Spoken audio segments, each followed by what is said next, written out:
Гладиатор.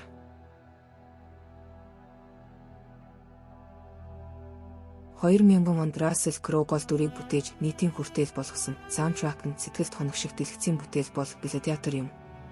Уран сайхны кино учир түүхийг яг таг өгүүлэхгүй ч түүхэн үеийн хувьд киноны үйл явдал нь Ром хаант засгаас бүгд найрамдах улс руу шилжихийн өмнөхөн өрнөн. Ромын эзэн хаан Маркус Аврелиусын сүүлчийн хүсэл нь хаант засаглал биш, харин иргэдийг төлөөлсөн сенатаар удирдуулсан хүчирхэг бүгд найрамдах улс үлдээх явдал байв.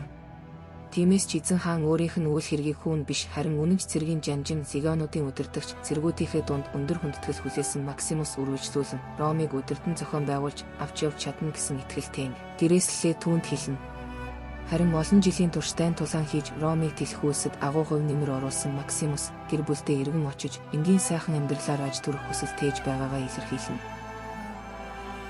Эзэн хаан хүсэл зоригоо бусдад хэлэхээс өмнө түүний санааг олж мэдсэн хүү Коммодусийнхаа гарт амиа алдна. Хатаархаж хорссон Коммодус Максимусыг үзэн ядан түүнийг цааслахыг тушааж хайртай эхнэр хүү хоёрынх нь амийг авна. Цааслах даалгавар гүйцэтгэх ёстой байсан цэргүүдийг Максимус хэдхэн хормын дотор дийлж гэрлүүгээ эцсийн хүчээ шавхан хурдлагч гэрийнхээ буурин дээр хүү эхнэр хоёрынхоо шатсан цогцыг олно. Ийм гол дүрийн баатар амьдралын утга учир зорилгоо алдаж итгэл хүсэл тэмүүлэлгүй болж цэргүүдтэй тулалдаж байхдаа авсан шархнаасаа болж халуурч ухаангүй болсон түүнийг наймаачд олж боол болгоно.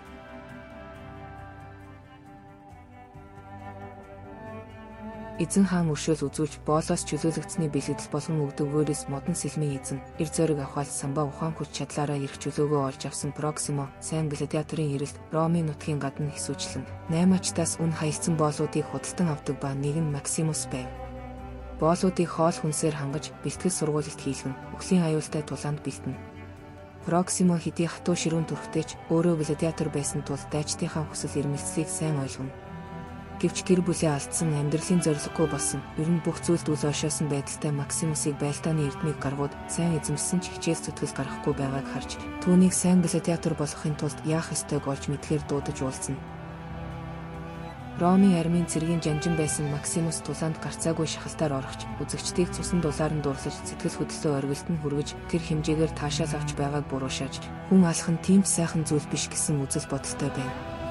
Сайтар ярилцсны эцэст Коммодусаас өшөө авах хүслийг нь хөшөөрөг болгон олонний хүндэтгэлийг хүлээх замаар Ромыг байлдан дагуул хэмээн чиглүүлнэ. Максимус шудраг ясны эрэл хаагуулд мордож ургасан дарангуулагчаас өшөө авахар жинхэнэ гладиатор болж Ромыг тойрсон жижиг тосготоор эзэнтэйгээ явж удаа дараагийн хатуу ширүүн аюул занал хийлээг дүүрэн тулаанд амжилттай оролцож Испани эр хэмээх алдар нэрийг олж авна. Энэ зуур хаан ширээг булан авсан Коммодус нийгэм эдийн засгийн хямралыг мартагнуулахын тулд Ромд гладиаторуудын тулаанд зарлах ба Максимус эзний хамт Ромыг зорино.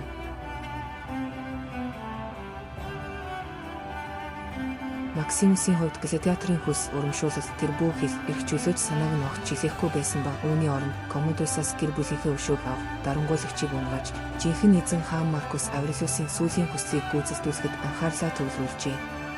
Тэрээр зорилгоо биелүүлэн олонний анхаарлыг татаж эцэст нь Колизеум дэх тулааны үеэр Коммодустай нүүр тулна.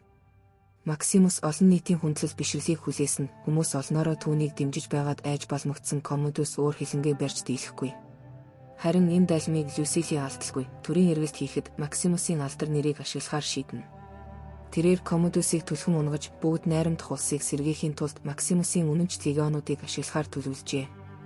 Гэсэн хэдий ч Коммодус үргэлж сонор сэрэмжтэй байж байдал нэгс ижигтэй байгааг мэдэрч зал ашиглан хуйлдааныг илрүүлнэ. Хэдийгээр Максимус Люсилийн нар сайтар төлөвлөсөн ч Коммодусын өрхөнд унана.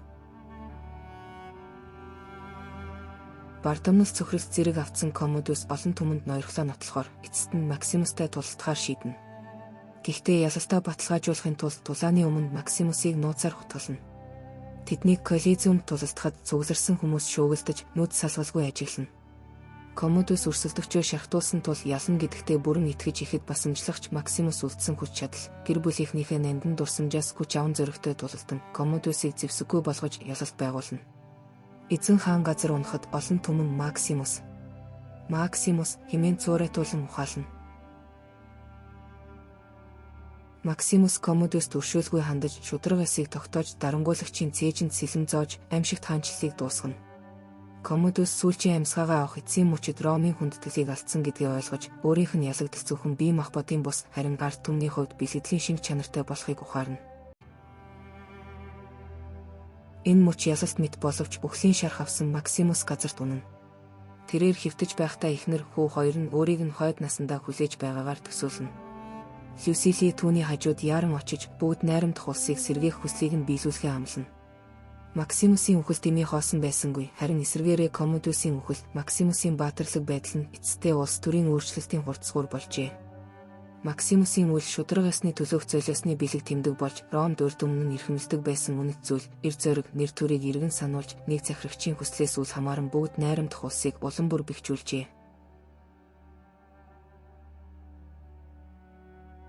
Хуульч шуухагаас гладиатор киноноос санаа аван хийсэн судалгааг уншаарай. Хамтдаа Ромын эрх зүй судлая.